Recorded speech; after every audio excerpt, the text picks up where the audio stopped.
Bonjour, je suis Mohamed Larichi, le fondateur de l'optimalisme. Je vous souhaite la bienvenue sur ma chaîne vidéo. La vidéo d'aujourd'hui sera consacrée à la notion de progrès. La maximisation du BE, bien-être et longévité individuelle et communautaire, nécessite que le progrès scientifique, médical et technique, etc., évolue le plus rapidement et le plus harmonieusement possible. Il est clair que notre aptitude à produire un progrès suffisant pour faire face à ce qui menace notre BE, ou encore notre capital BE, dépend de l'optimalité du mode de développement suivi. Le progrès constitue donc notre aptitude à surmonter tout ce qui attente à notre BE, à notre vie. Il est évident que la fin de l'humanité sera due à un manque de progrès, ou plus précisément aux manques à gagner en progrès accumulés par l'humanité jusqu'à ce jour.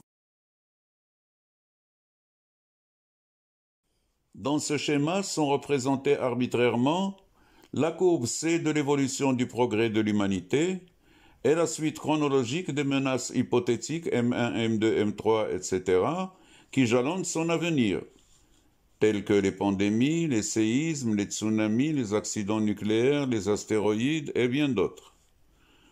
Ce schéma montre bien l'absolue nécessité de disposer à tout instant d'un maximum de progrès.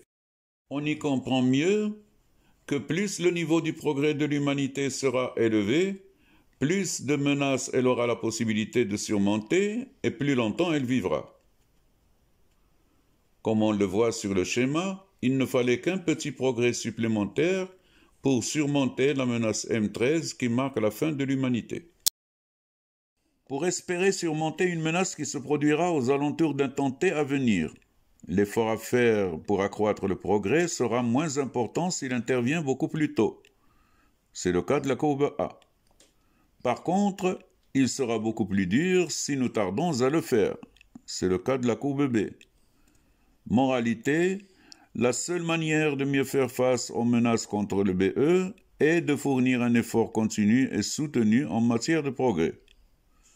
De la sorte, quand la menace apocalyptique sera là, la dernière génération de l'humanité n'aura aucun reproche à faire à ses ancêtres que sont notre génération et les suivantes.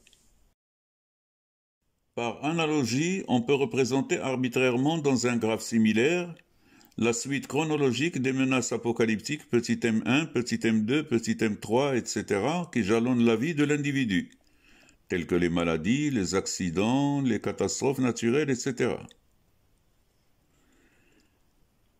Évidemment, chaque individu a sa propre suite de menaces. De la même manière, ce nouveau graphe traduit l'absolue nécessité pour l'individu de disposer à tout instant d'un maximum de progrès pour sauver sa vie. On peut y faire la même constatation que précédemment. Il ne fallait qu'un petit progrès supplémentaire pour surmonter la menace M13 qui met fin à sa vie. Pour conclure, je résume l'importance du progrès par quelques principes optimalistes. Le principe du progrès vital dit « le progrès est un besoin vital ».